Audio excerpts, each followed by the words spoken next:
Por eso, profe, ya siéntese. Eso, entonces, ¿sí o no? Que ya te dije, güey. No, ¿sí o no? Bueno, pues es que te vuelvo a explicar. ¿Sí o no? No me expliques, ¿sí o no? Pues no, ahorita lo volvemos a ver. Entonces, Hidalgo traía flow, pero no plan. Yo soy Manuel Castañeda, comediante, y en este día estaré preguntándole a... ¿Quién chingados eres? Soy Freddy Montesoca, soy historiador por la Universidad Nova de Lisboa y tengo un amigo muy preguntón. Y le preguntaré, yo soy el amigo, le preguntaré, por eso, ¿qué le voy a preguntar? Dime qué te voy a preguntar. Pues hoy vamos a ver si Hidalgo traía flow, pero no traía plan. Porque, a ver, surge esta historia. Traía plan, pero no traía flow. Exactamente. Porque hay muchas cosas que se dicen de la independencia. Hay muchas cosas que se dicen de los conspiradores. Pero una de las dudas que a mí me asaltan, y me imagino que a muchos, es, ¿había militares? ¿Había gente del gobierno? ¿Y sacerdotes? Sí. ¿Por qué habiendo militares quien inicia el movimiento es su sacerdote? Pues fíjate que es algo muy interesante porque primero debemos situarnos en lo que podemos llamar Nueva España, el virreinato, el más importante de América, pues que era una mezcla de muchas culturas, ¿no? Dentro del propio gobierno, la propia organización y específicamente en varias zonas de lo que ahora es la República Mexicana. Se desarrollaron ciertos espacios en los cuales la iglesia pues siempre tuvo un papel fundamental. Ellos se convirtieron en prestamistas, pero también eran una caja de ahorro, pero también eran ese espacio en el que las personas depositaban su fe, su devoción. Se convirtieron en hospitales, se convirtieron como en bancos, tenían una gran participación en todo lo que correspondía a la sociedad novohispana.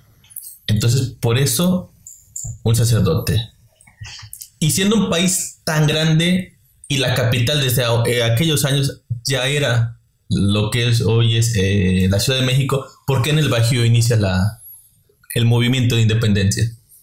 Pues el Bajío se encuentra justamente en el centro geográfico de la República Mexicana, de lo que actualmente es la República Mexicana, y pues un lugar privilegiado en recursos naturales, tanto agricultura como ganadería, pero también minerales. Entonces fue un espacio en el cual había una gran densidad de población y varias ciudades importantes, le podríamos llamar, ¿no? Eso corresponde actualmente a Guanajuato, Querétaro, un poco de Zacatecas, un poco de Jalisco y Michoacán. Y ahí tenemos importantes ciudades como Morelia, ¿no? Que antes era Valladolid, Querétaro, tenemos Guanajuato, Salamanca, Celaya, León, Querétaro, ya lo dije. Por eso. Es que por eso se me olvidó, oye, por eso. Pero en esa zona empieza a haber, como había tanta producción, había tantos recursos, pues eso empezó a fraccionar más el territorio. Al haber más unidades productivas, pues había mayor movilidad de la gente. Entonces los indígenas y la población pues tenía mayor dinamismo, se movía más tiempo, tenían otro tipo de empleos, lo cual originó que confluyeran en un espacio muy pequeño. También importantes terratenientes, importantes centros administrativos, pero también litúrgicos, ¿no? Estaban ahí las principales, pues podemos ver las catedrales. Tú vas a Querétaro. No voy a Querétaro. No. Se vas a Querétaro. No. Poco cae. No, pero Guanajuato es una ciudad virreinal y ahí puedes ver pues lo que significaba. Era la ciudad más importante del Bajío. Las iglesias, las catedrales, el oro dentro, ¿no? Puro. Oro en las calles, los arcos, es sumamente... Dijiste algo muy importante, que en aquel entonces los sacerdotes y la iglesia eran como un punto de referente, tanto económico como espiritual. Esa zona del Bajío se movía, mira, mucho dinero. Decían, para tus aguacates, échale. Sí. Ahora la pregunta es, si había dinero y era sacerdote, ¿cuáles eran las intenciones reales de Hidalgo? O sea, ¿por qué no me vas a decir pues que... no es así, pero para eso debemos entender un poco la situación. Hidalgo no era cualquier simple persona de la Nueva España, ¿no? Para empezar había estudiado.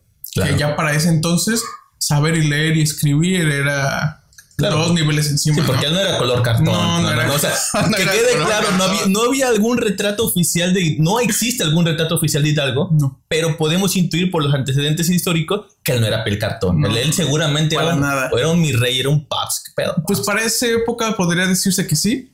Él nace en Guanajuato, en San Diego del Corralejo. Aquí tengo algunos datos. A ver, échamelos. Son datos históricos, ¿no? Para ubicarnos un poco.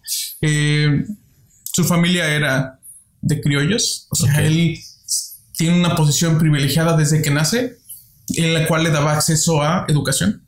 Le daba acceso a ciertos puestos eclesiásticos y también de gobierno, ¿no? Entonces ahí las familias tenían sus hijos y cada uno podía tener, pues, dependiendo también de lo que decidía la familia, a qué se iba a dedicar cada uno de ellos, ¿no? Hay que recordar que en ese entonces, pues cada uno tenía ciertos planes de vida ya trazados. Entonces, Hidalgo fue sacerdote porque sus padres dijeron, como que me late, este está bonito para que sea sacerdote. Y desde el principio le empezaron a invertir varo en Hidalgo. Sí, entonces le empezaron a invertir varo.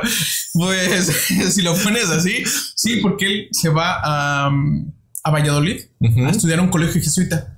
Ok, pero no, y los jesuitas traen con queso la quesadilla. Caro. Sí, cobran claro. caro, dicen por ahí. No, pero pues invirtieron para su jubilación los papás. Pero, entonces va a estudiar ahí y cierra el colegio. Porque ahí los jesuitas tuvieron un problema con el rey y el papa, ¿no? Ahí ya será tema de otro episodio. Perfecto. Porque los jesuitas son expulsados de la Nueva España. Cuando son expulsados, entonces él se queda como viendo qué va a hacer. Y pues se va a Tejupilco, al Estado de México. Ok. Actualmente Estado de México. Ahí pasa unos años y regresa nuevamente a Valladolid a terminar al colegio de San Nicolás. Entonces él termina 3 años después y recibe su título como bachiller en artes. Okay. Ya para eso era artista. Era un artista. A los 25 años termina, es ordenado sacerdote y vive 11 años en un pueblo que es San Felipe de Torres Mochas, en Guanajuato. No ahí, estaban enteras las torres, estaban muchas. Ahí estaba. Entonces él ahí se queda y su hermano, que también había sido ordenado, que tiene la misma trayectoria que él, muere y él era párroco de la ciudad de Dolores. Ok. ¿No? Entonces pues ya ahí empieza, se va para allá, él pide ir a Dolores y va a ser el sacerdote de la ciudad. Ok, pero entonces él estaba, ¿dónde me habéis dicho? En Valladolid. Él es de Guanajuato, de Corralejo. Ok. Y se va a Dolores porque se queda con los terrenos de su hermano, llamámoslo así. Pues más o menos sí. Pero ya para eso él tenía ya una trayectoria en la cual en el lugar en el que él llegaba, pues se interesaba, tenía, si se podría decir, cierta, ¿cómo le podríamos llamar? Se interesaba por las personas, por los indígenas, por las necesidades, ¿no?, de la población. Que siendo un mi rey, un paps, pues sí. No, pero tenía esa oportunidad, llegaba y ayudaba a la población. Entonces él pide ir allá y justamente la casa donde vivía su hermano la dona al municipio, al ayuntamiento, y ese es actualmente el ayuntamiento del pueblo. Órale. Ok. Entonces no eran tan oscuras sus intenciones, aunque tampoco eran tan blancas. No, entonces... Pero como ya te había dicho, entonces regresando un poco, es una persona instruida, es una persona que al menos sabe latín, sabe español y francés. ¿No? Y francés es muy importante porque las ideas de la Ilustración, esas ideas de la República, esas ideas de otra forma de gobierno, hay que buscar otras formas de organización, pues vienen de Francia. Porque aquí hay una, creo que no la apuntamos aquí en el guión, pero lo estamos platicando cuando, sí. Porque esto fue planeado, gente, no es improvisado. Claro que, sí. que la independencia en sí no fue de España. La independencia que se buscaba, ¿de quién era? Hay parte de las negras intenciones de Hidalgo, ¿no? Sus negras intenciones eran... Pero es que también eso ya viene más atrás. Esto es como un cúmulo de problemáticas que tenía la población y que desembocan en que estaba en el trono una persona que no era reconocida por la gente de dinero, los criollos, y que buscan ellos como una autonomía, no hacerse, pues está ahí un rey que ellos no reconocen, ¿no? Entonces ellos se van a, digamos, buscar una cierta autonomía en lo que regrese. ¿no? Y así va a iniciar, porque existe desde la llegada de los Borbones a los virreinatos en América y en otros espacios, existe una reconfiguración, ¿no? Un nuevo trato, un nuevo acuerdo, en el cual empiezan a ser un poco más exigentes los tributos que pedían, ¿no? Si bien existe una libertad entre que las poblaciones puedan negociar entre ellos, va a haber una mayor recaudación, y eso, pues, en cuestiones de dinero, a nadie le gusta que le toquen su cartera, ¿no? Entonces llega una nueva corona, llamémoslo así, llega un nuevo poder, y eso fue lo que incomodó a los criollos de la Nueva España. Las reformas que ellos instauraron. Ok, sí, dijeron esto no nos gusta, porque fue una nueva organización en intendencias, y eso hacía que fuera mucho más acotado, ¿no? Mucho más observado qué es lo que entraba, qué es lo que salía y qué le tocaba a la corona, ¿no? Que ya tenía problemas con Francia, que ya tenía problemas en Europa, por lo cual ellos necesitaban dinero, ¿no?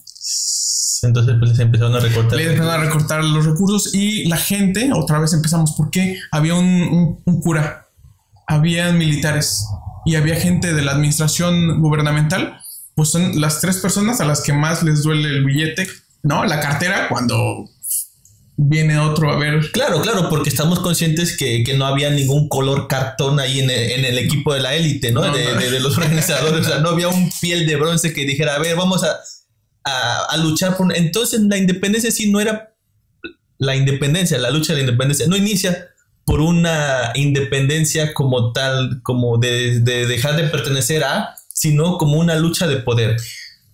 Pues prácticamente, si lo ponemos a términos llanos, sí.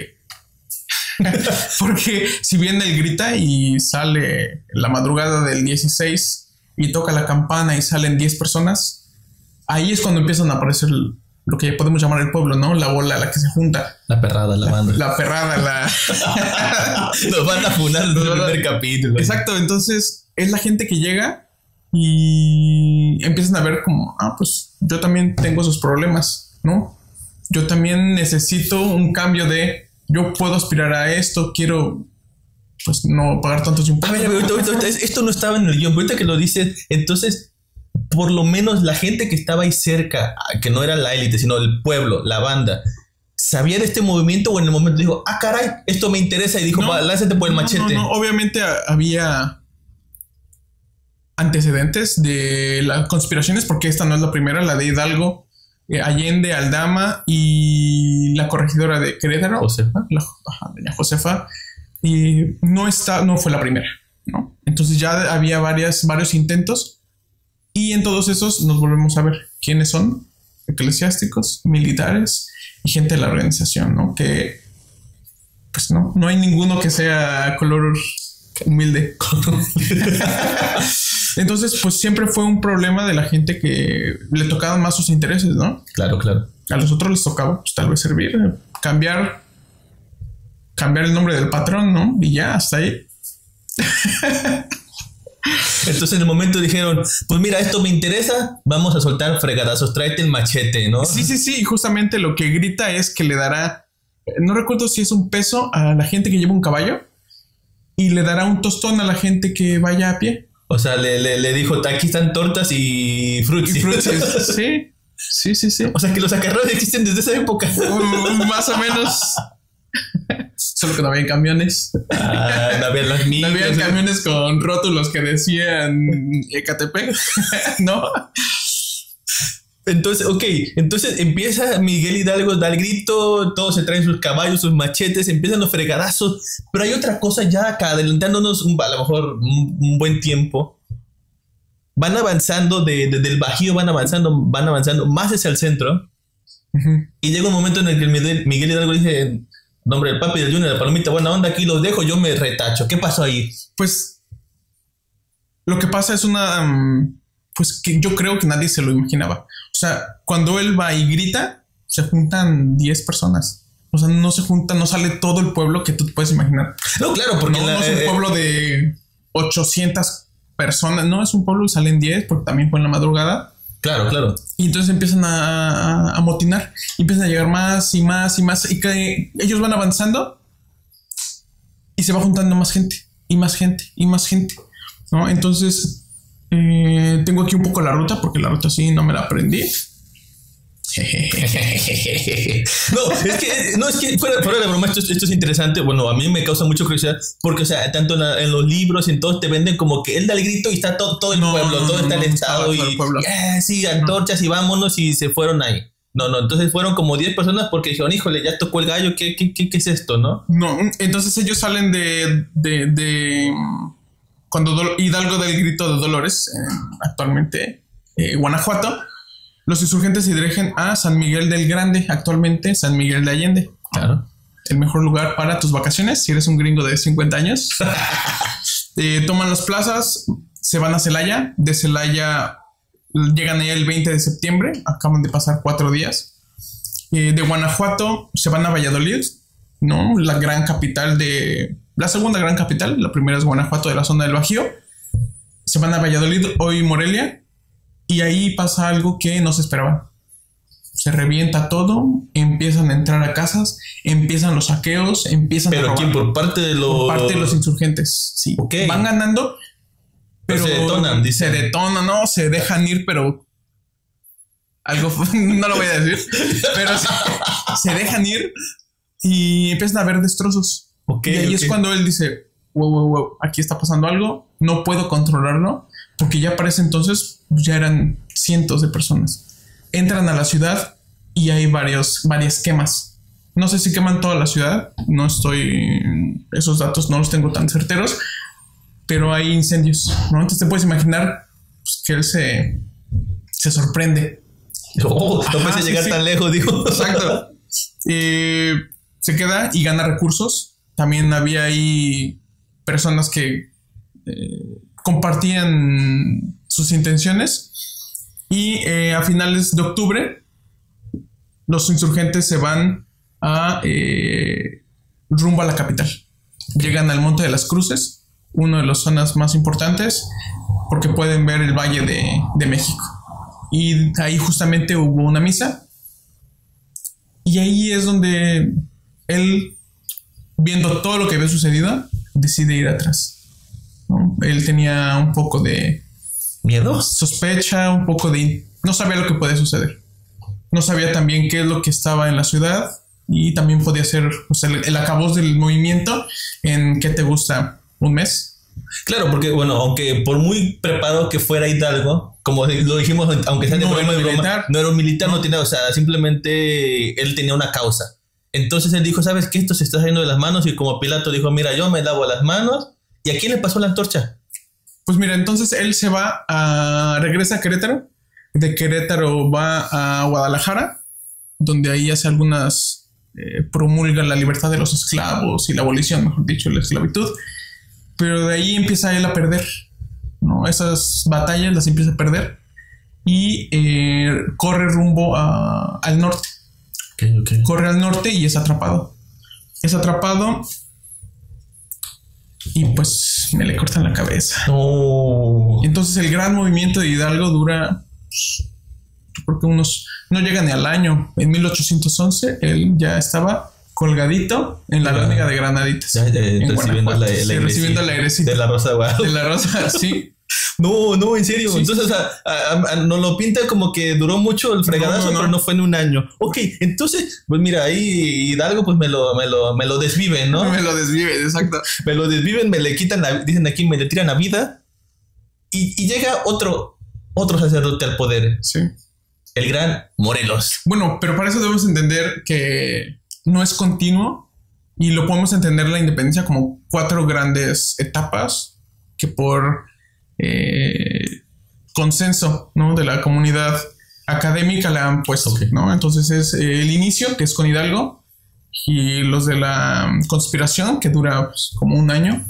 Después viene la organización, que es con Morelos. José María Morelos y Pavón, que son muchas personas. Claro. Son muchas personas. Luego, ¿en qué orden va? ¿En qué orden va? Exacto. Yo solo sé contar hasta 3. Después viene la resistencia y termina la consumación con Iturbide, ¿no? Entonces acaba el proceso del inicio y la batuta se la dan a Morelos. Morelos ya desde 1810, él había tomado clases porque Hidalgo había sido profesor en la universidad. en el colegio, mejor dicho, y ya lo conocía. Era su chavo. Era su chavito, era el candidato al trono. Era el candidato. Morelos comparte ideas con Hidalgo y él continúa la lucha. Ok, entonces prácticamente hace lo mismo que Hidalgo, ¿no? Va y empieza y mira, escribe bien bonito Hidalgo, ¿no?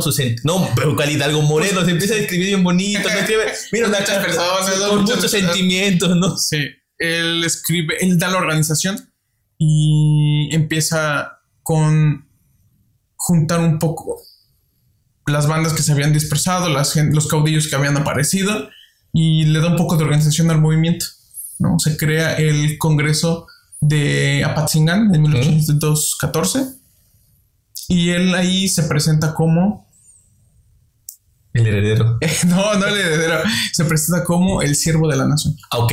¿No? Y también da sus sentimientos a la nación, que es básicamente son 23 puntos en los cuales él va a sentar las bases del movimiento, ¿no? Entre muchas otras cosas, ya ahí se marca por primera vez la independencia de la América Española. Ok. ¿No? Se marca la independencia y no una cierta autonomía. Ya ahí empieza un proceso completamente distinto. Oye, escribió bien bonito, pero y que me lo gostean. Sí, porque el movimiento dura muy poco, dura del 13 al 14, cuando también es atrapado, es encarcelado. O sea, duró más que Hidalgo, pero no duró mucho. No duró mucho, no. Oye, ¿cómo le decían los pollitos de colores? Pues sí, así van saliendo más. Como el niño que va llevando sus pollitos de colores después de la primaria. Sí, van muriendo, pero también van saliendo otros. Porque yo creo que eso es de lo más importante, los sentimientos de la nación que fijan el rumbo del movimiento y que también serán lo que nosotros podríamos considerar la primera constitución.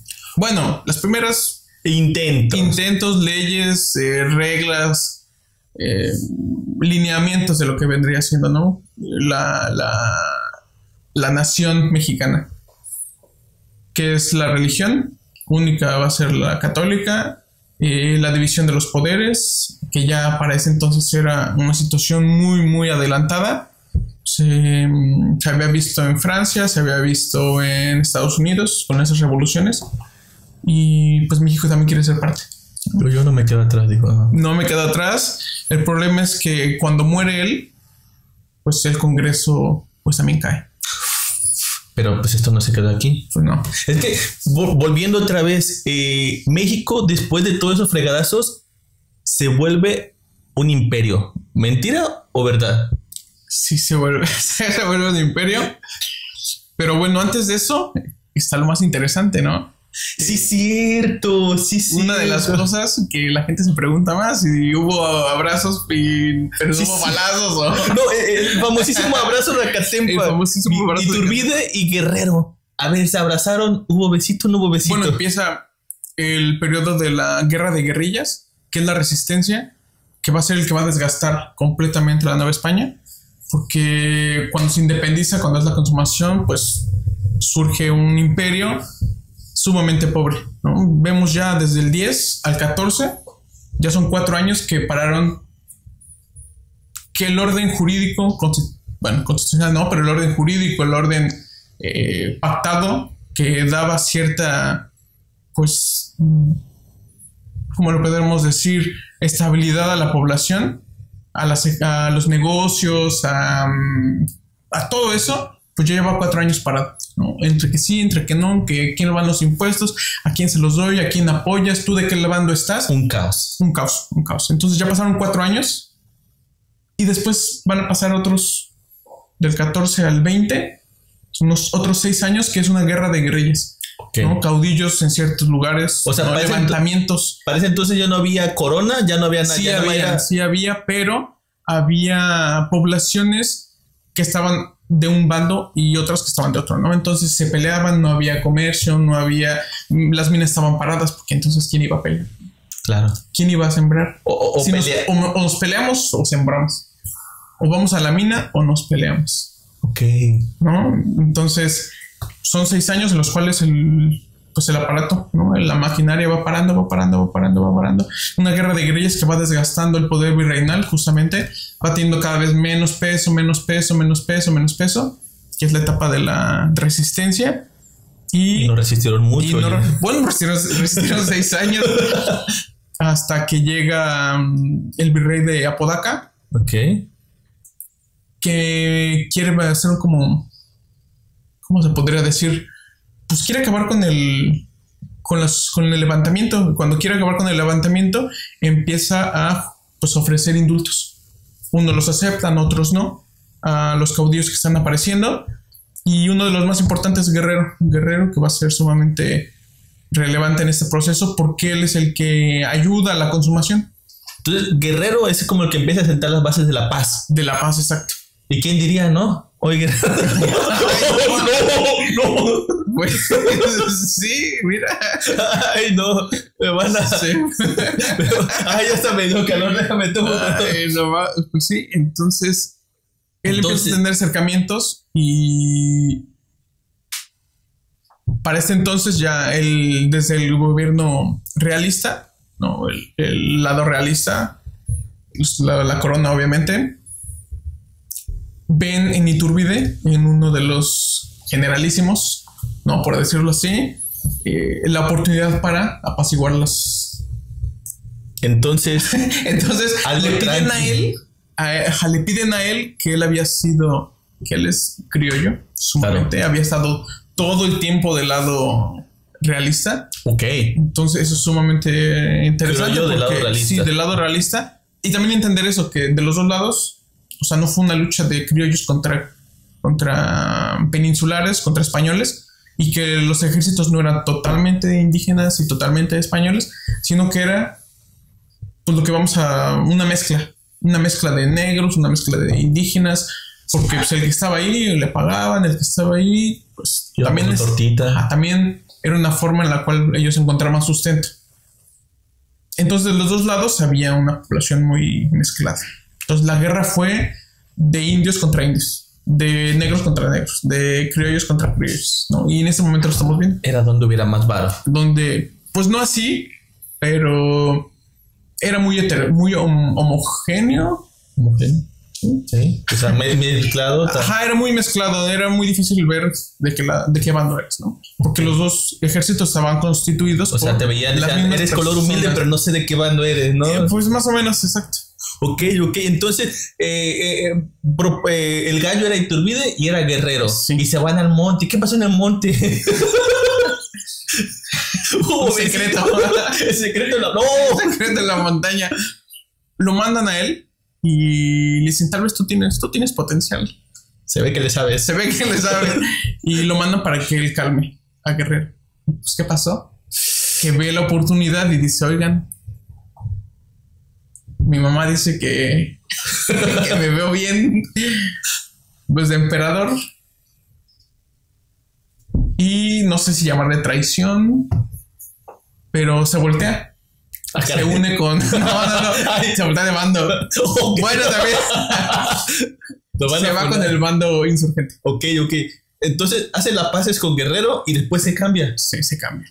Ok. No hace las paces, sino que hacen un acuerdo. Ok. Y ese acuerdo va a ser el plan de Iguala. Ok. Donde se van al cerro, la montaña, tuyo. Exacto. Mira, vamos a hacer las paces por el bien de los niños. Sí. Besito ahí. Abrazos no balajos. Pues dicen que se abrazaron. Hay una pintura de las más famosas que vemos en los libros de texto. Yo lo recuerdo muy bien. El libro de texto de cuarto año de primaria. Ay, yo ya no me acuerdo. Es más, no sé si fui ese día. Pero prácticamente el plan de Iguala se puede definir en unión, religión, Espera, fue en Iguala porque era el terreno de Guerrero. Chiste estúpido improvisado porque aquí mi historiador anda buscando esa parte. Oye, deja como una papita. Ajá, es el ejército, como ya lo conocemos, el ejército trigarante, porque son las 3 garantías. Las 3 garantías son... Lo sigo buscando. Religión, independencia y unión. Ok. Son los colores de la bandera. ¿Ah, sí? Sí. ¿No es verde, blanco y rojo? Por eso. El rojo es... La religión es el blanco. Ok. La independencia es el verde. Y la unión es el rojo. Hasta donde yo recuerdo. Ya después, en el proceso de la construcción de México como Estado-Nación... México libre. México libre... se le dan ya otros atributos. Entonces a los rojo, colores. Entonces el rojo sangre, el verde pasión. No, verde pasión. No, el verde esperanza y paz. No, ¿cómo?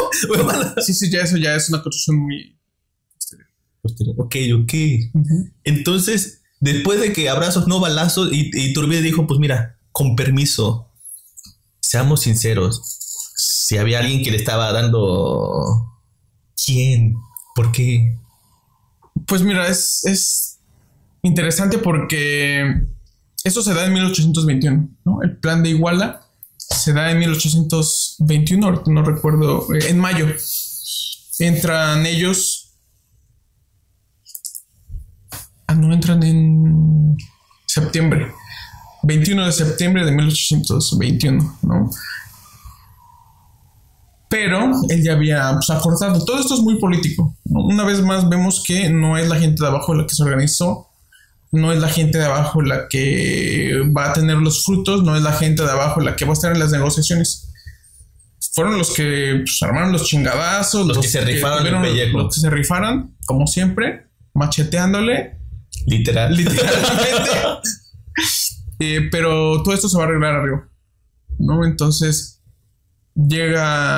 se acuerda, ¿no? Ya se dan los tratados de Córdoba, donde el virrey Juan de Donojú firma el acta, los tratados, y se le da la independencia a México.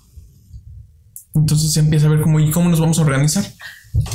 Las primeras ideas fueron autonomía, pasamos a independencia, después hubo una guerra de guerrillas, una desorganización, una cosa muy dispersa, hasta llegar a ya una negociación, ¿no? Entonces cuando ya llegan y se presentan otra vez, ¿y cómo nos vamos a organizar, no? ¿Cómo es la mejor forma? ¿Cómo nos vamos a llamar? ¿Cómo nos vamos a...? Sí, ¿cómo nos vamos a llamar? Fíjate que eso es muy, muy interesante que lo digas, porque lo que ¿qué? Dice, ¿no se llamaba México? No se llamaba México. ¿Qué? Para el 24 de septiembre queda establecida la Junta Soberana. 3 días después, Iturbide hizo su entrada triunfal a la Ciudad de México el 27, ¿no? Te había hecho 20. 27. 27 de septiembre y manifestó: mexicanos, ya estáis en el caso de saludar a la patria independiente, como os anuncié en Iguala. Ya sabéis el modo de ser libres, a vosotros os toca el de ser felices. ¿Y sabían? No, pero ahí lo importante es que él menciona México.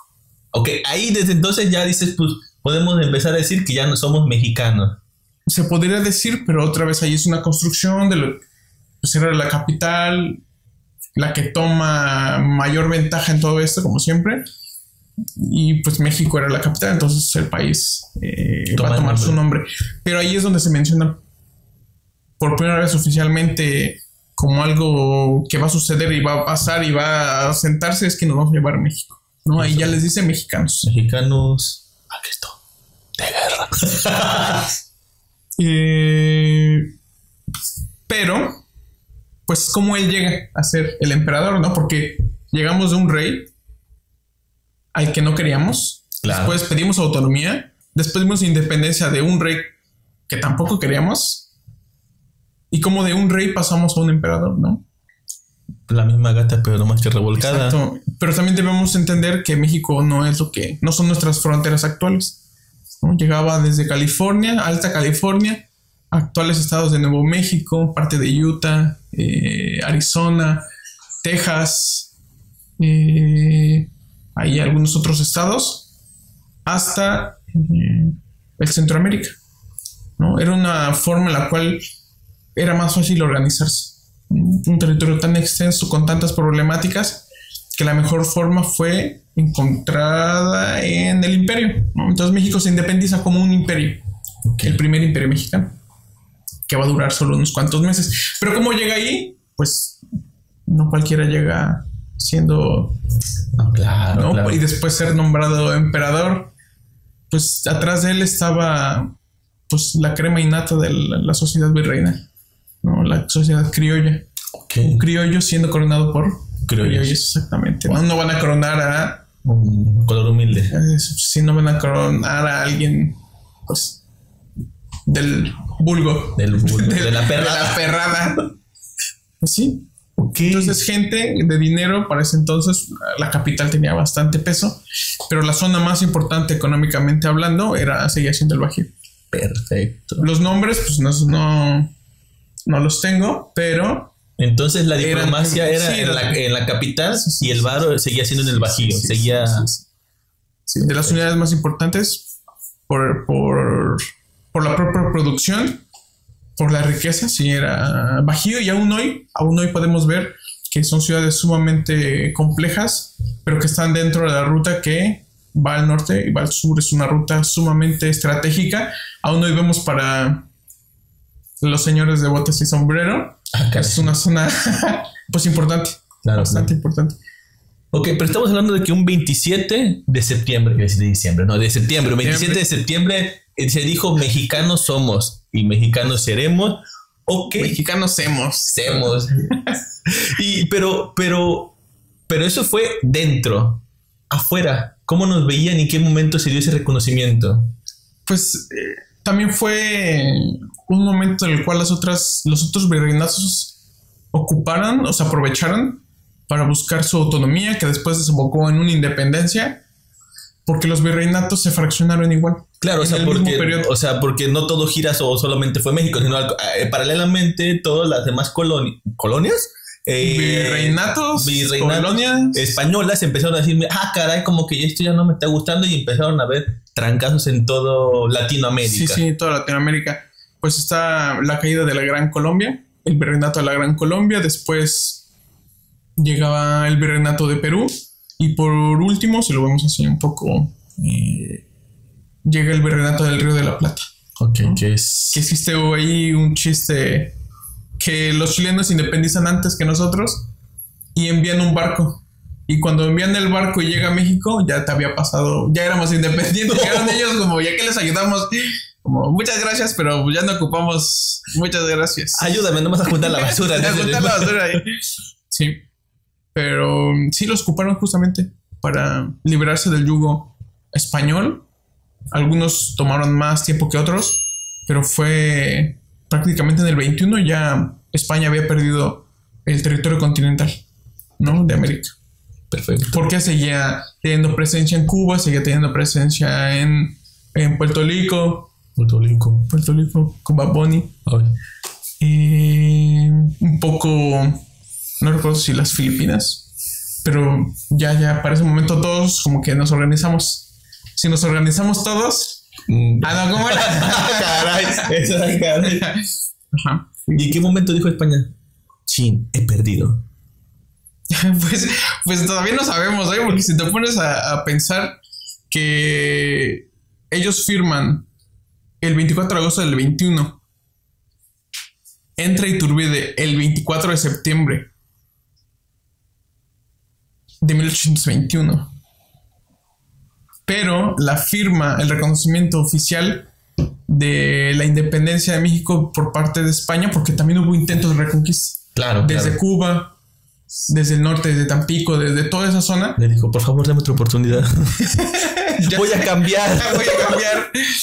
Pues sí. No, ahora sí ya no. Ahora sí ya, te juro que... Ya, prometo que no se va a meter en Francia. Exacto, entonces...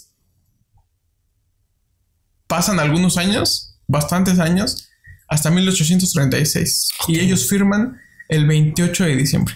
¿Cuándo? El 28 de diciembre. ¿Cuándo? Sí, es el día de... ¿Me estás diciendo que la independencia fue una broma? pues podría ser, eso, pues no sé. Mira, ahí firmaron, pero sí es algo anecdótico que el 28 de diciembre hayan firmado. Pues mira, haya sido como haya sido, hasta aquí llegamos. Pues veremos. Bueno, el podcast no la independencia. Bueno, sí, ya. Pues aquí se rompió una jerga y se va con cuidado, señor.